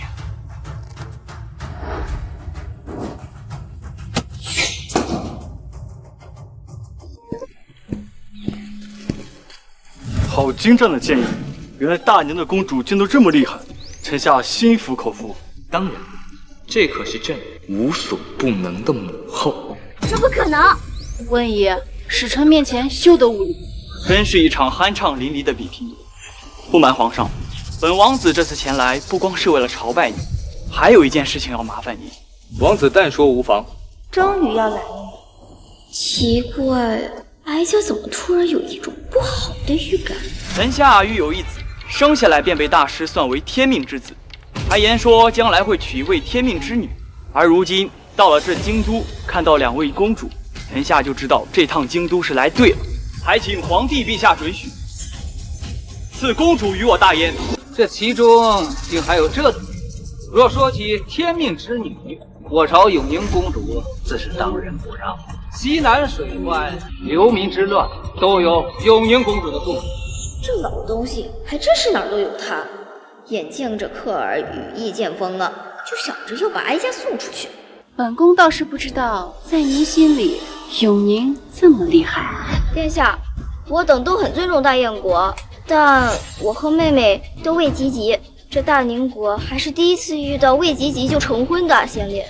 臣下当然想到这一点，所以只是想着先将公主带回去，以公主之礼待之，这样公主也可以在大燕提前适应习俗。不可！皇上，臣妾知道您心疼永宁公主，但大燕物资丰饶，公主过去不会委屈她的，日后还能成为一国王妃，您就顺王子的意吧。我原以为这是宇文池的阴谋，没想到成王和淑妃也是卯足了劲儿，想要将哀家送出去。既然这样，哀家就陪你们好好玩一玩。果然，本公主是天命之女呢，之后还能当上大燕国的王妃呀，坐拥荣华富贵和辽阔疆土。这等好事也能轮到我，父王也真是为我着想。父皇，莫非儿臣愿代替大宁去往燕国？惠姨，你在胡说什么？给我回来！这大宁的天命之女只会是我，此等好事更不可能轮到永宁这个臭丫头。母妃，儿臣没有胡说，儿臣从小就敬仰大燕的习俗文化，如今有这等机会，儿臣求之不得呢。本宫倒是觉得温姨说的对，既然孩子有这份孝心，咱们也应该从了他这件事。皇上，温姨她是胡说的，这燕国那么远，温姨从小在臣妾身边娇生惯养，她可受不了这个罪啊。淑妃娘娘，宁儿也很理解您心疼温姨妹妹的心，但您刚才都自己说了，在大燕国物质丰饶，过去不会受委屈，之后还能当上一国的王妃，也是多么好的事情呀！怎么到温姨妹妹你就不支持了呢？淑妃，你就顺了温姨的意吧。皇上，温姨，你当真是自愿要前往燕国？如果你不是自愿的，我可以回绝王子殿下。儿臣愿意。温姨，既然如此，朕就把温姨交给王子殿下。臣下定不会亏待温姨公主。救救！救救！救救我！求求你救救我的温姨吧，她还那么小啊！救救！啊！自己听了永宁那个小丫头的挑拨，想赶着去送人头，本王有什么办法？本王还没有怪你扰乱本王的计划呢！救救！求皇上，你求皇上收回臣命吧！救救！别给本王听那个小话，本王想起他就生气。您还是好自为之吧。这淑妃还真是个贩毒，连这点小事都做不好，把自己的女儿搭进去。如今这小皇帝越发的势大，看来得下一剂猛药的。既然他不仁，就休怪我对他不义。王爷，您要做什么？你将这玉佩当了，换点银钱，去收买小皇帝身边的宫女。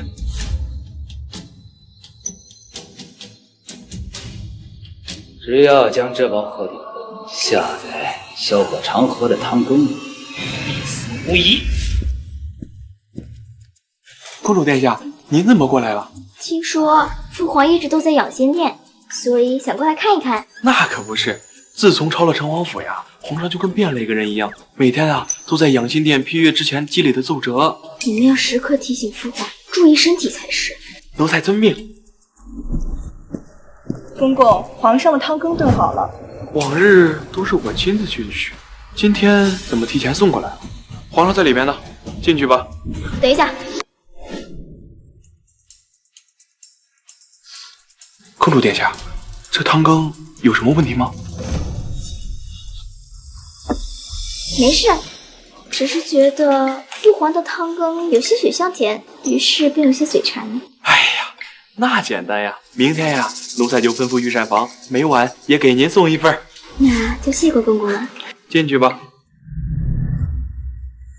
那汤里分明是下了鹤顶红，想害我儿子是吧？那哀家就给你们来一个偷梁换柱。王爷，成了。我们的人来报，夏尔朵的那碗汤羹已经被送进养心殿了。太好了，太好了！你这样，去百无堂试几挂鞭炮，待宫中来人找本王进宫，你就在院内点上炮仗，好好吹嘘本王的晦气，同时也是庆祝本王登基。是。皇上，今日的汤羹呈上来了，您趁热喝。凤哲先出去吧，朕待会就喝。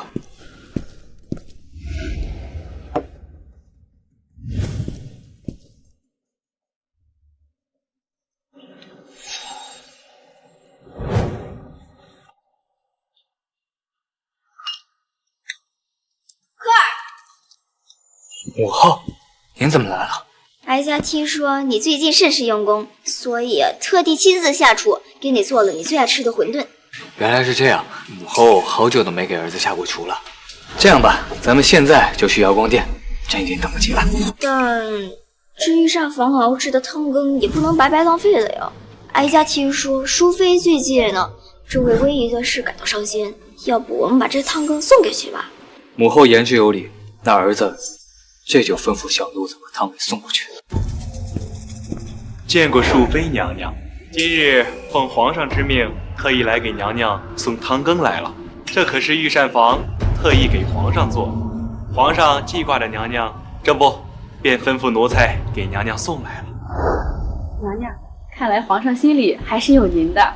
皇上真是这么说的，我就知道这皇上心里还是有本宫的。现在不过是在跟本宫置气罢了。过几天皇上肯定会把魏一接回来。娘娘，您趁热喝，奴才就先行告退。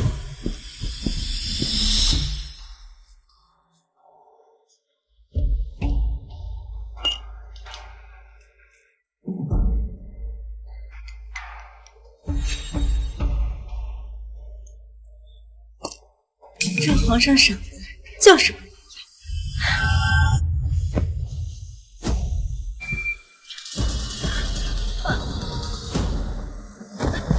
娘娘，娘娘！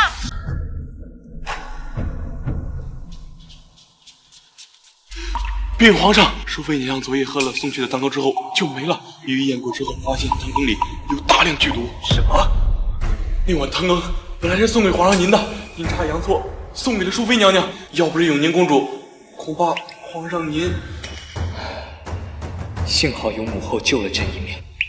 传朕旨意，严查昨夜送汤的宫女，待他供出真凶后，立即捉拿。奴才遵命。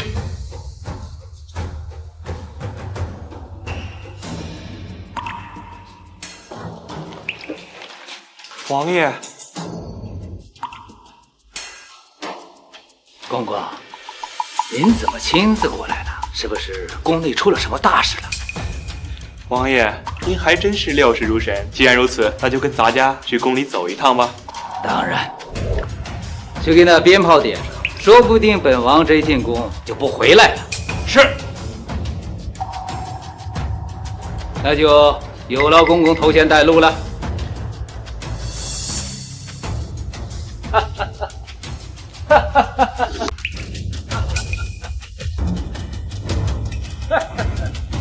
皇上急召我们上朝，成王，你为着朝服也就罢了，还敢如此大摇大摆的上殿，当真不把皇上放在眼里了吗？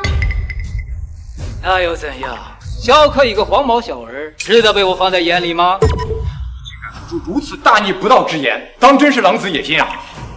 对，我就是狼子野心。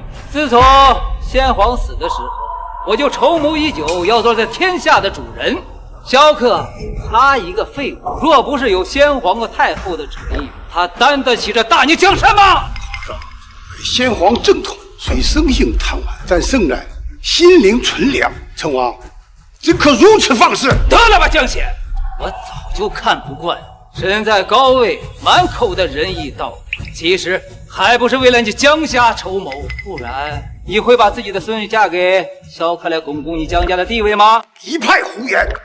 我是不是胡说，你心里清楚。毕竟坏人又不会把坏字写在自己头上。我劝你也别辅佐萧克这个昏了头的小皇帝。萧家谁来做皇帝，都比他要好。满朝文武的面，竟说出这么大逆不道之言，你要造反吗，成王？反正萧克也死了，我就是反了又如何？诸位，自从萧克登基以来，从来没有做过一件正经事不说，还惹得大臣和百姓怨声载道，他还有什么资格再坐在那个位置上？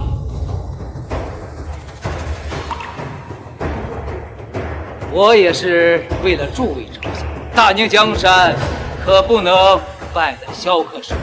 那我们以后还有如何脸面去面对先皇和太后？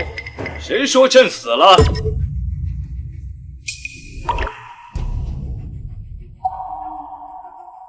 你为何还没死？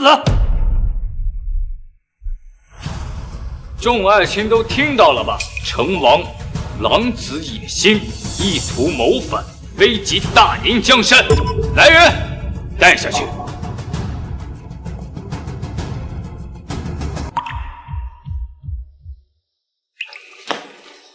公主，皇上那边已经带人将成王拘在大殿了，成王之下只能伏法。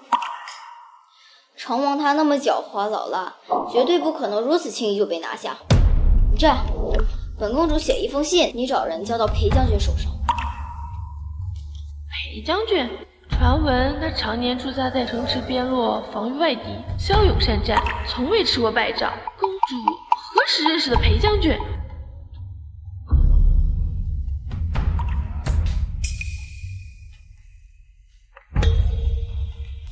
切记，一定要亲自送到裴将军手上。奴婢遵命。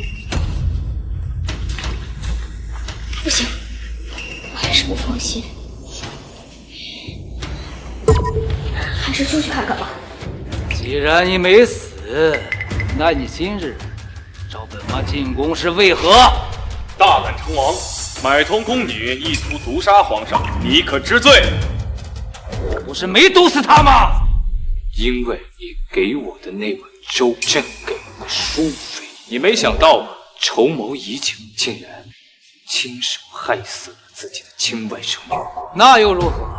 你要处死我吗？这大宁江山本来就是我的！带下去，即刻处死！萧克，你以为本王在孤身进宫就没有留后手吗？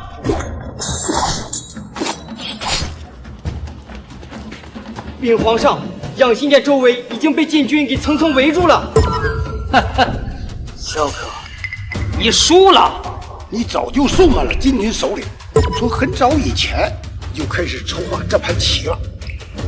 对呀，萧，不然你以为先皇和太后是怎么没的？这宫内处处都是我的人，你们一个也跑不了。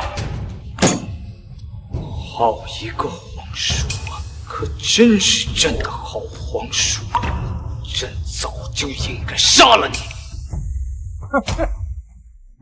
这还不是你逼的？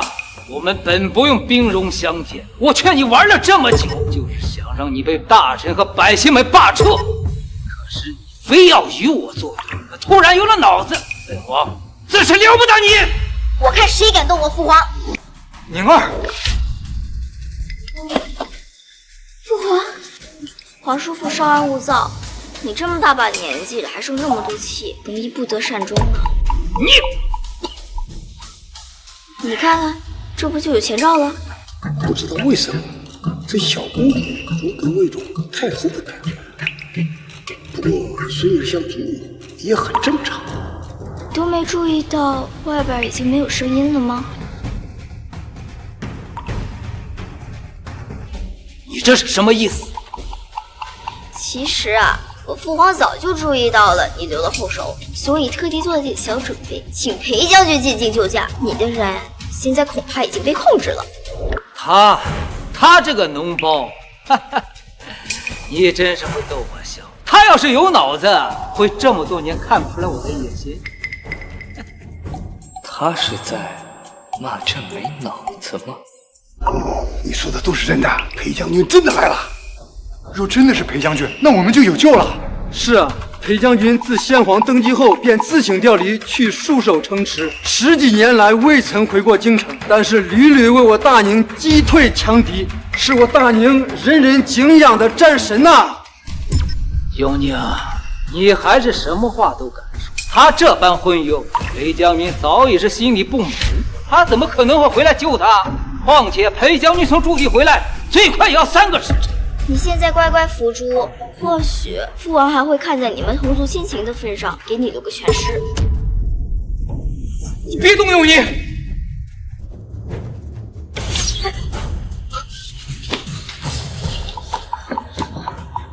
兄弟，你没事吧？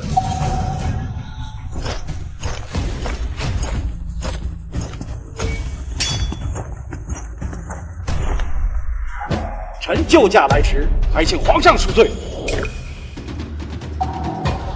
无妨，裴将军来的正好。这小姑娘的神情怎么这么像青青呢？裴将军，你可看清楚了，他这般昏庸，你确定还要拥立这样的皇帝吗？成王，你害死先皇太后不说，竟还意图谋权篡位。本将军这么多年虽未在朝堂，但也多少听说过你的传言。若非你蓄意蒙蔽皇上，他又怎能不顾朝政？就是。皇上，这乱臣贼子该如何处置？只等您一声令下。成王祸乱朝纲，蓄意谋反，带下去，立刻处死！带下去。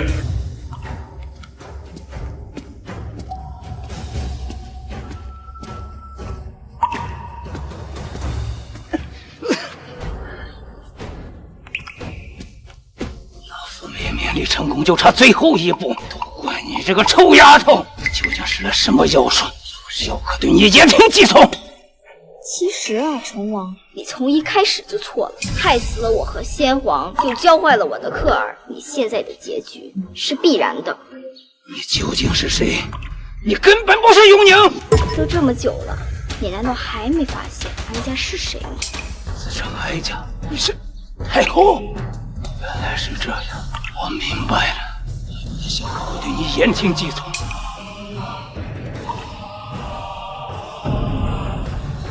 万人用他的刀。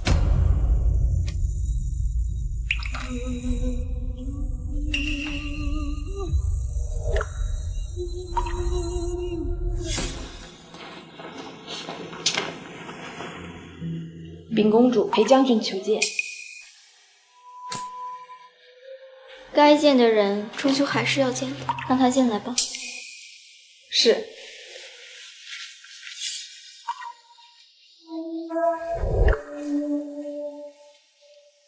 青青，是你吗？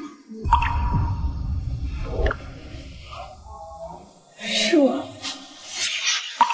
青青，我已经和父亲说过了，他下月15就去你家提亲。青青，你怎么哭了？裴昭，我不能嫁给你了，我爹已经将我许给太子。看我呢，我呢，青青。那人是太子，更是日后的天子，我爹拒绝不了。裴昭，我们就算了吧。青青。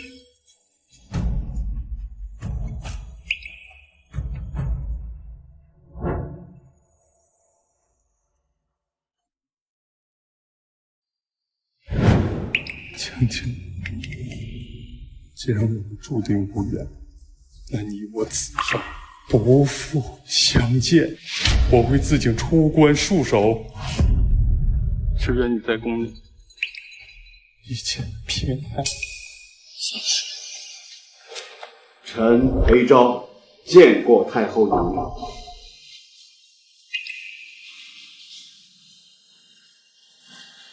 裴将军，带哀家出去走一走。宫内传出的消息是，哀家去世已久。你为何还会毫不犹豫地带兵入宫救驾呢？因为信的落笔是个青字，臣认识的人当中，除了太后娘娘，再无别人的小字叫做青了。哀家当年入宫后，你就去了边关，那等苦寒之地，裴将军你是怎么撑过来的？边关的夜十分寒冷，臣每夜便告诫自己，只要习惯了，便好。人这一辈子一直都在习惯，习惯寒冷，习惯深宫，遇到难以承受的痛苦，都会笑着对别人说：“习惯了就好。”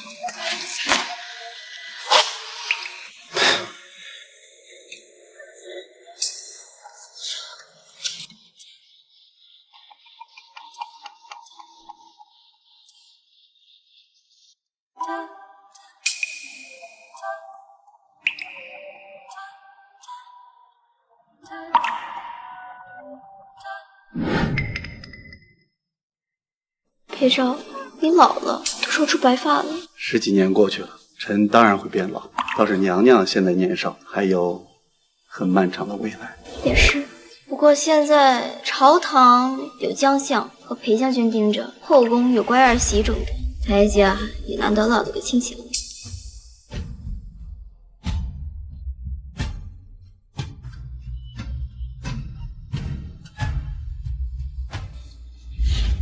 娘娘，咱们该回去了，你醒醒啊！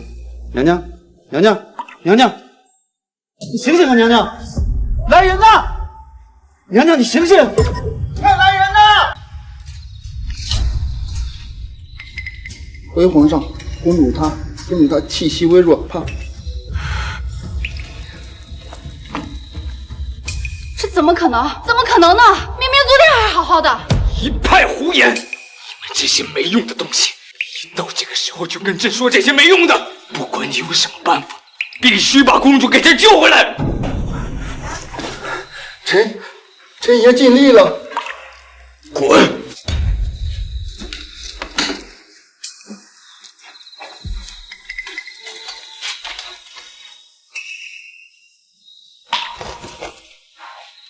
母后，母后，你醒来看看我，儿子正在慢慢变好，您还没有看到我成为一代明君了。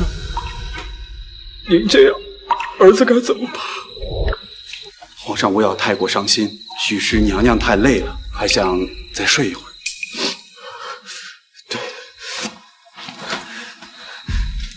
你说的对，母后之前就是这个样子的，母后一定是太累了，母后一定是太累了。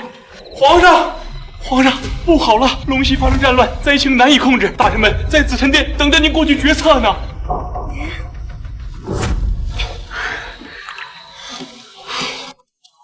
怎么又暴乱了？哀家摊上你这混账儿子，就再也没省心过。